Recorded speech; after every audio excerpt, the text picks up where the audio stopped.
Dengar ajaran mereka, tetapi Anda tidak boleh menuruti perbuatan-perbuatan mereka.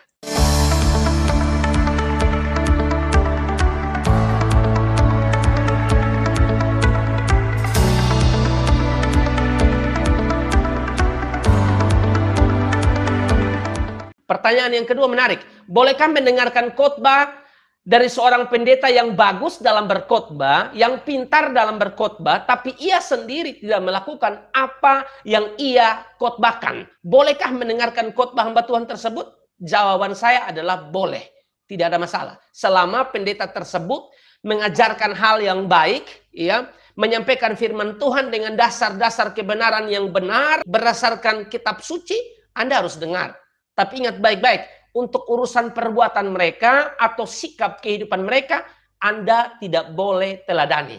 Karena ada pendeta-pendeta yang pintar saja dalam berkhotbah, dalam hal bahasa Yunani, bahasa Ibrani, ya, bagaimana dia mengutip ayat-ayat dan menjelaskan secara baik, ya. Dia hanya pintar menjelaskan, tetapi dia tidak pintar dalam melakukan firman, ya. Khotbah yang bagus itu, saudara-saudara, bukan tentang khotbah itu ditulis atau dibuat konsep atau tidak dibuat konsep. Khotbah yang baik itu adalah apa yang kamu sampaikan itu kamu lakukan.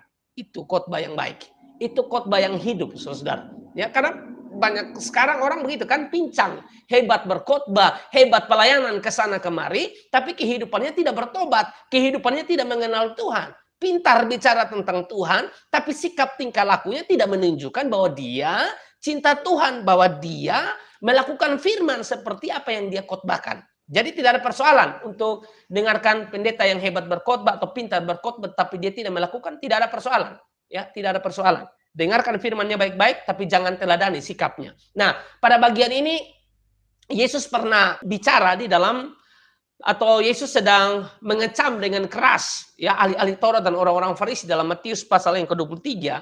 Matius 23 ayat 1, dan saya akan baca beberapa ayat kepada saudara. Ini berkaitan dengan pertanyaan ini, ya, saudara. Maka berkatalah Yesus kepada orang banyak dan kepada murid-muridnya, katanya, ahli-ahli Taurat dan orang-orang Farisi telah menduduki kursi Musa. Sebab itu, turutilah dan lakukanlah segala sesuatu yang mereka ajarkan kepadamu. Yang mereka ajarkan kepadamu sesuai dengan ajaran Musa, dengarkan apa yang mereka ajarkan, ya. Tetapi dalam hal perbuatan-perbuatan mereka tidak boleh turuti. Sebab itu turutilah dan lakukanlah segala sesuatu yang mereka ajarkan kepadamu. Tetapi janganlah kamu turuti perbuatan-perbuatan mereka. Atau jangan kamu teladani perbuatan-perbuatan mereka. Karena mereka mengajarkannya tetapi tidak melakukannya. Berarti pendeta yang tadi ditanyakan, pendeta hanya hebat berkhotbah tapi tidak melakukan, itu masuk dalam kategori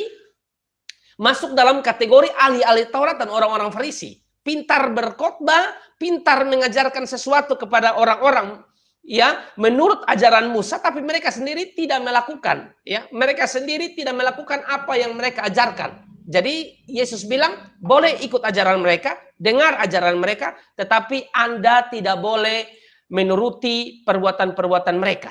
Makanya di dalam Matius 23 ayat yang ke-13 dan seterusnya itu Yesus katakan dengan sangat keras bahwa celakalah kamu, hai ahli-ahli Taurat dan orang-orang Farisi. Hai kamu orang-orang apa? Munafik. Karena kamu menutup pintu-pintu kerajaan sorga di depan orang. Sebab kamu sendiri tidak masuk dan kamu merintangi mereka yang berusaha untuk masuk. Ya, saudara-saudara. Jadi berkaitan dengan pertanyaan ini, bolehkah kita mendengarkan pendeta yang hebat berkhotbah, pintar berkhotbah tapi tidak melakukannya? Boleh, tapi dalam hal sikap tingkah laku mereka Anda tidak boleh turuti. Tapi kalau firman sejati yang keluar dari mulut mereka yang bisa dipertanggungjawabkan sesuai dengan dasar kitab suci, khotbah-khotbah mereka bagus, Anda harus dengar. Tapi untuk persoalan sikap tingkah laku mereka jangan Anda ikuti. Ya, saudara.